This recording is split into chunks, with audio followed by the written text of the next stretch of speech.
lugares. Por ejemplo, estamos viendo aquí lo que es una cámara de seguridad de una zona residencial. Esta cámara de seguridad justamente muestra el momento de la explosión de un misil en una zona de antenas. Y ahí lo que decíamos justamente, Karina, lo que estábamos hablando, los daños a las zonas residenciales. Si bien aquí no estamos hablando de un bombardeo directo a una zona residencial, o sea, miren cómo queda finalmente esa zona. La onda expansiva de esta carga de misiles daba cuenta finalmente de esa violencia y lo que ustedes narraban justamente de la afectación a este lugar. Vamos a escuchar justamente ese ambiente y cómo se nota la cercanía de la explosión finalmente a esta zona de antenas en una parte residencial de Caracas.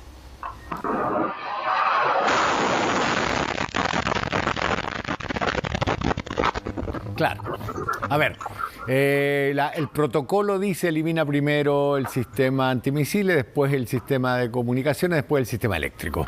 Esa es parte del sistema de comunicaciones y lo que tú nos aclarabas hoy, Pablo, que tiene que ver con los daños colaterales, aunque no se reconozca oficialmente, cada operación militar tiene en su cálculo una proporción de daños colaterales considerada aceptable. Es decir, cuando tú bombardeas algún sitio con objetivos militares y crees o supones que puede haber daños colaterales, hablas de cuántos daños colaterales a cambio del logro de la misión, digamos, y eso es una de las cosas que se pesan para determinar si esa operación es viable o no.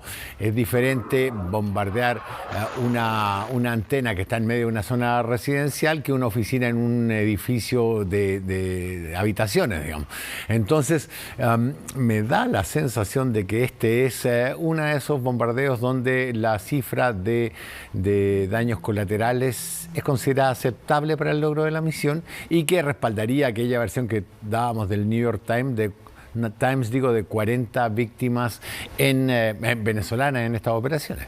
Exactamente, y hay un punto bien importante porque además no solamente el New York Times, sino que otras agencias, por ejemplo la agencia de noticias de China también, que puede hacer un reporteo en Venezuela, incluso es parte de la única alimentación a través de las grandes agencias que se tiene de informaciones en Venezuela, ha entregado también algunos reportes y imágenes que vamos a empezar a revisar acerca de los daños, no solo en las bases militares, sino que también, por ejemplo, en zonas residenciales, el edificio justamente que tú narrabas, Karina, acerca de este edificio que recibió parte de Esquirlas, que también fue... Un edificio de 3 pisos. Exactamente, ¿no? Y ahí se reporta una persona fallecida y 2 personas lesionadas, según el reporte también de esta agencia china de noticias. Estamos viendo aquí la imagen de La Carlota, que es esta base aérea y que fue la primera imagen justamente, Rafa, que ayer revisábamos acerca de los daños en ese lugar, incluso con el relato de un periodista de la televisora venezolana, la televisora oficial, hay que decirlo obviamente, y por ende con la visión del régimen,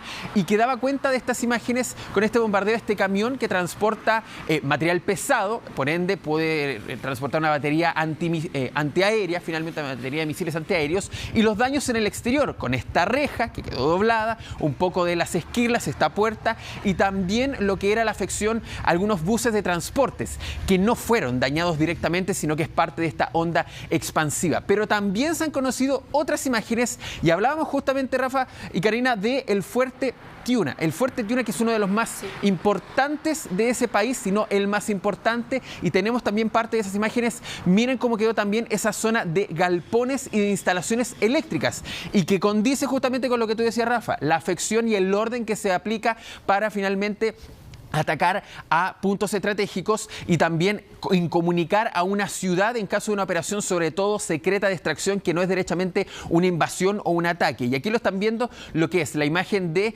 la afección eléctrica, la afección a puntos de comunicaciones. Esto es una subestación, se nota finalmente en su estructura y que es parte de las últimas afecciones que se han ido conociendo con el pasar de las horas. Lo decimos a través de esta agencia china, que puede ingresar hasta el país de Venezuela debido a que tiene los permisos, la cercanía ideológica, y es uno de los pocos momentos también donde se puede acceder a información. También, por ejemplo, tenemos la imagen de El Higuerote, que lo decíamos, este aeródromo que es civil-militar, puede servir para ambas opciones, y aquí estamos viendo imágenes de redes sociales. Esto es a través de la agencia Reuters, que logró verificar uno de los pocos videos que se ha logrado verificar en cuanto a daños que se tiene, y ahí están viendo cómo fue, incluso con relato que se tiene de este ataque y este bombardeo, que fue más que nada una desafección a algunas aeronaves y a generar escombros. Si ven, por ejemplo, la pista no fue afectada, sí las pocas aeronaves que estaban en ese lugar, y además que generan escombros que no permiten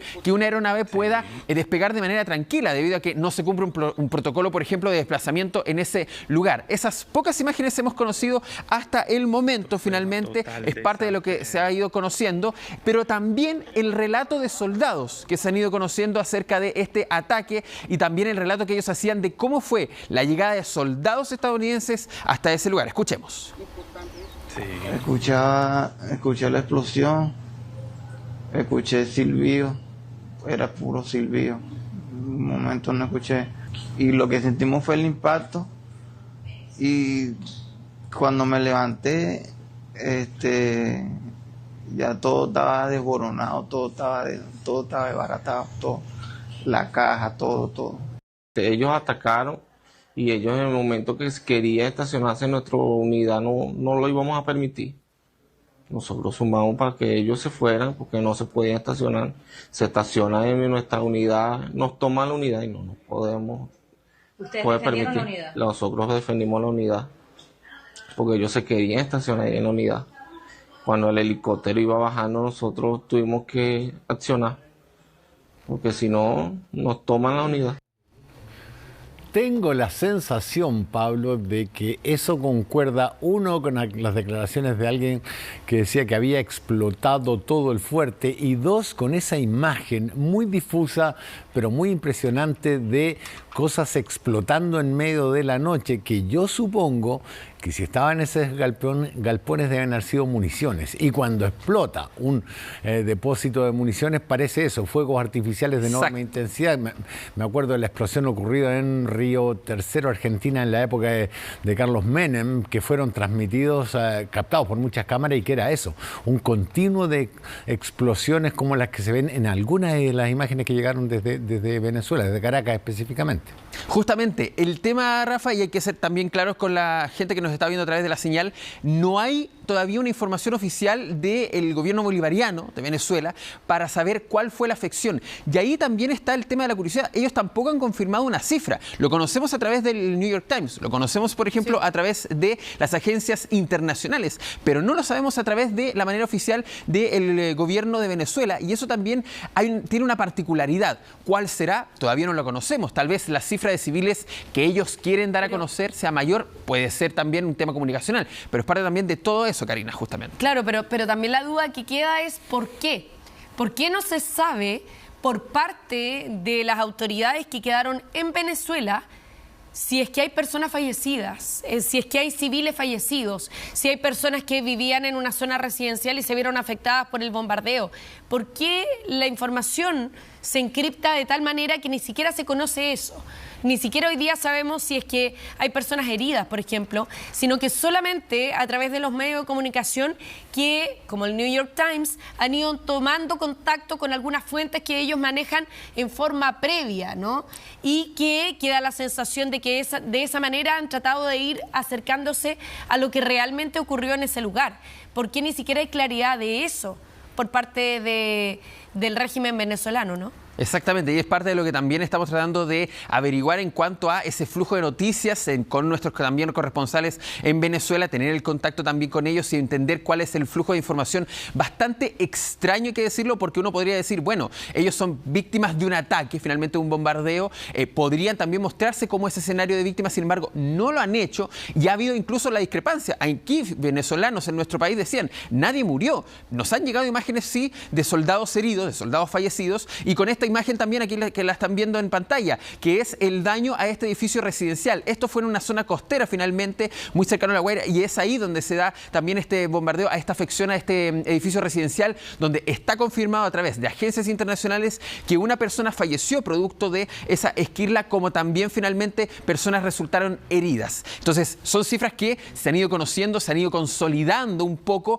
pero todavía no tenemos un detalle también de parte del gobierno de Venezuela, y entender también cuáles son los daños hasta el momento, sobre todo porque no ha habido una confirmación de ellos, cuáles lugares fueron atacados y cuáles no. Se habló incluso en algún momento de lo que era el mausoleo a Hugo Chávez. Claro. La imagen que también se replicó en redes sociales del cerro donde está finalmente este monumento del 4F que ardía en llamas no fue tal, sino que eso se encuentra justamente muy cerca de bases que sí fueron atacadas y que en este caso eran parte de un fenómeno que se veía de noche y el temor de no tener la luz de día, de no saber cuáles eran los puntos atacados durante este bombardeo en Venezuela. Que los gobiernos totalitarios suelen ocultar la información. ¿Te acuerdas, Pablo, de Al-Sahafi, el ministro de Información de Irak, conocido en todo el mundo como Ali el Mentiroso, porque nunca dio una cifra real de lo que estaba ocurriendo? Los gobiernos autoritarios, insisto, tienden a manejar las cifras de manera de o minimizar las víctimas militares para dar una impresión de fortaleza o de maximizar las víctimas civiles de manera de satanizar al adversario.